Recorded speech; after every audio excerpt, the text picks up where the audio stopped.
সরকার যেন নিজকে জনগণের মালিক না ভাবে। আমার বক্তব্য অনেকের পছন্দ নাও হতে পারে, বাট আমি সারা জীবন ভর স্পষ্ট কথা বলে এসেছি। বিএনপি 2/3-এরও বেশি সংখ্যাগরিষ্ঠতা লাভ করেছে, জনগণ তাদেরকে দায়িত্ব দিয়েছে।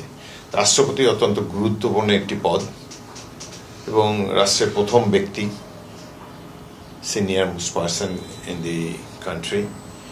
সেই হিসাবে আমি মনে করি যাকে রাষ্ট্রপতি দায়িত্ব দেওয়া উচিত তিনি যেন একদম ডাইহার্ড একজন বিএনপির অনুসারী হতে হবে, পোড় খাওয়ার রাজনীতিবিদ হতে হবে এবং জনগণ থেকে উঠে আসা একজন ব্যক্তি, উপর থেকে চাপিয়ে দেওয়া নয় এবং বেশি ইন্টেলেকচুয়াল হওয়ারও কোনো দরকার নেই। সহজ সরল ব্যক্তি যিনি জনগণের কথা বোঝেন। একটা জিনিস দেখেন, আমাদের চমৎকার কিন্তু উদাহরণ রয়েছে পিছিয়ে, জাস্টিস শাহাবুদ্দিন আহমদ। এই ধরনের সৎ ব্যক্তি বাংলাদেশ কখনো দেখে নাই। তিনি একটা টেলিফোন করেছেন পুত্রের কাছে আমেরিকাতে, সাথে সাথে টেলিফোন ডিপার্টমেন্টকে বলেছেন বিল কত।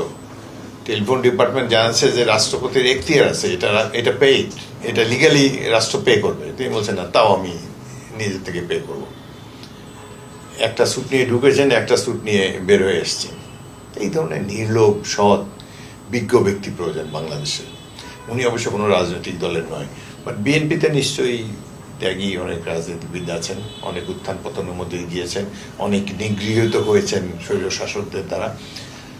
জনগণের পালস বোঝে এই ধরনের একজন ব্যক্তি। জনগণের পালস বোঝার রাজনৈতিক দলের নেতাদের পক্ষেই সম্ভব, বাইরের লোকের পক্ষে এটা সম্ভব না।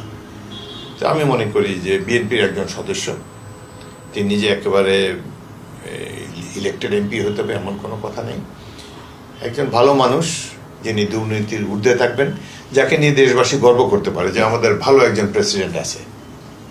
তার শিক্ষিত হতে হবে, উচ্চশিক্ষিত, জ্ঞানগম্যী আছে এবং একজন ভদ্রলোক যার খুব হাম্বল, ডাউন টু আর্থ, সাধারণ মানুষের সাথে ভদ্র নম্র আচরণ করবেন। তিনি চেয়ারে বসে নিজকে বিরাট কিছু ভাববেন না, এই ধরনের একজন সাধারণ ব্যক্তি এবং একজন হাম্বল, অনেস্ট, ডিসেন্ট পলিটিশিয়ান দরকার মনে করি। আপনারা আসলে এখন কোন কোন বিষয়গুলোকে খুব ফোকাস করতে চান, মানে খুব দ্রুত সরকার গঠনের পর কোন বিষয়গুলোকে প্রায়োরিটি দিতে চান? আমার মনে হয় আইন শৃঙ্খলা পরিস্থিতিকে গুরুত্ব দেওয়া উচিত। পুলিশ বাহিনীর মনোবল ভেঙে গিয়েছে, তারা একটা আইনগতভাবে সঠিক কাজ করতেও 10 বার চিন্তা করে। এদের মধ্যে কোনো মানসিক কোনো শক্তি আছে বলে মনে হয় না। আমি নির্বাচনের সময় দেখলাম যে তারা দর্শকের ভূমিকা দিচ্ছিল, এমন কিছু এরা করতে পারে না। সুতরাং আইন শৃঙ্খলা পরিস্থিতির উন্নতি দেওয়া উচিত। দ্বিতীয়ত, অর্থনীতিকে সমৃদ্ধ করা উচিত। এই যে ব্যাংকগুলো লুটপাট হয়ে গেলো এত বছরে, ব্যাংক লুটেরাদেরকে আমরা আর দেখতে চাই না।